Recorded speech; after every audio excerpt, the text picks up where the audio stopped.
இருக்க வேண்டும் என்பதை பற்றிய கருத்தையும் நீங்கள் பதிவு செஞ்சீங்க. உங்களுடைய இந்த பயணத்தில் உங்களுக்கு கிடைத்த முக்கியமான அங்கீகாரங்களாக இல்லை பாராட்டுகளாக நீங்கள் நினைக்கக்கூடிய விஷயங்களை பற்றி சொல்லுங்கள். என்னை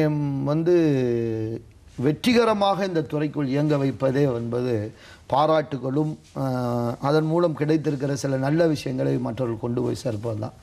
உங்களுக்கு தெரியும், ஒரு இலக்கியவாதி, ஒரு பேச்சாளர் அல்லது ஒரு கவிஞன் ஒரு அரை மணி நேர நிகழ்ச்சியில் பங்கேற்பதற்கு 8 மணி நேரத்திலிருந்து 10 மணி நேரம் பயணத்துக்கு செலவழிக்க வேண்டியிருக்குது.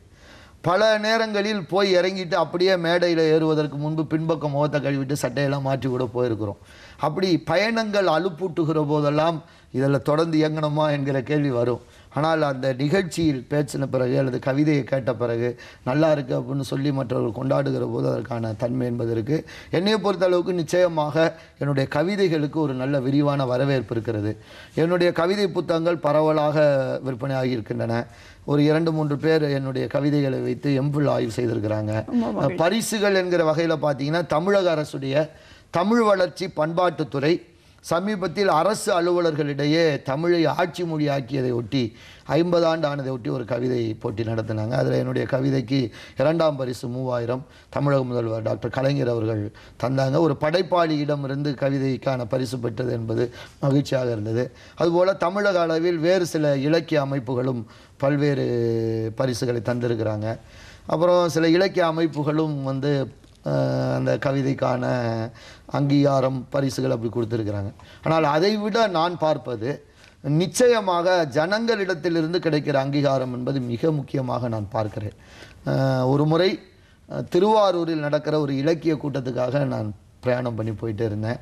அதுக்கு மொதல் வாரம் தான் நீடாமங்கலத்தில் நடந்த ஒரு பட்டிமன்றத்தில் நான் பேசினேன். என்னுடைய பேச்சை கேட்டு மிகுந்த மகிழ்ச்சி அடைஞ்ச அந்த கடலை விற்கிற வியாபாரி ஒருத்தர் நான் தூங்கிட்டு இருக்கும்போதே திடீர்னு மடியில் கொண்டு ஒரு கடலை பொட்டலத்தை போட்டார்.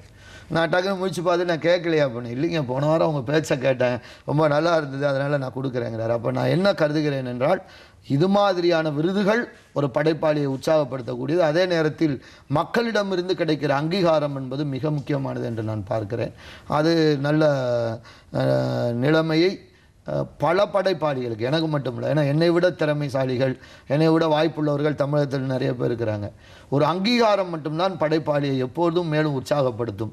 அதற்கு இதெல்லாம் பயன்படும் நான் நினைக்கிறேன். ரொம்ப மகிழ்ச்சி.